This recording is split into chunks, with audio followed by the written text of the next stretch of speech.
Hey guys, and welcome to another video in our Pydantic series. Now this one's going to be a fairly small one, but it's a feature which I find myself using more and more often. So I thought I'd share it and see what you guys think. And it's something called a literal, and we use this when we want an input to be one of several distinct inputs. Now, if you've not used literal before, you may have done this with something called a field validator. So you might take something like, I don't know, suppose we had a name. Our model takes in name as one of its fields, and we want it to be, okay, name can be either John, Sarah, or Ian.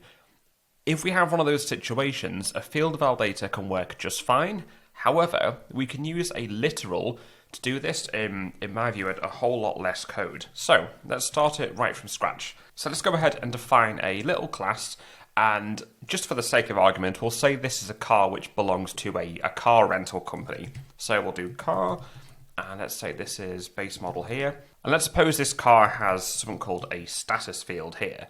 Now, supposedly, imagine this was something like, okay, status could be a string, and we could either have in stock, or we could do something like on loan. Now imagine these are the two possible options that this can be. So think about this in terms of a field validator. You might do something like, okay, if status is in this list, then perfect, return it, good to go. However, let's go ahead and do this as a literal instead. So we'll put these up here like this. We'll get rid of this here. And then the first thing we need to do is do from typing. So we're going to import from the typing module, and we're going to import literal like this here.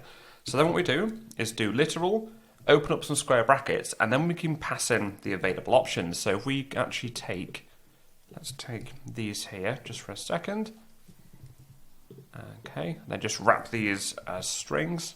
There we are, just like that. Now we can go ahead and make one of these cars. So we'll do cars equal to car like this here.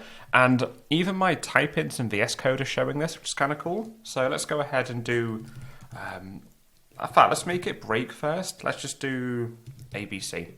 And let's see what happens when we hit run. And we get a rather insightful error here. We see input should be in stock or on loan. We can see we put in ABC. Okay, so not ideal. Let's go ahead and change this for in stock. Let's run again. And this time we have no errors. That all looks good.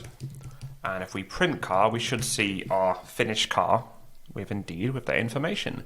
Let's go ahead and try on loan. So this should also work as well, as this is one of the items in literal. And it does. That looks good. You can also combine literals. So let's suppose, for example, we had, let's call this regular, and we'll do this like this here. So if we do regular like this here, and then maybe we have an extra one. So maybe these are like more rarer statuses that it can have. Let's say we can have in repair like this here. So if we do regular, stick in a pipe symbol, and then do extra, that also works as well. So let's clear it, and let's try and do something which, again, we know isn't in that list. There we go, we can see it giving our validation errors here, which is fine. Now let's go ahead and try and do our in repair one. Oh, sorry, my bad. It's those middle ones there. Let's try that again.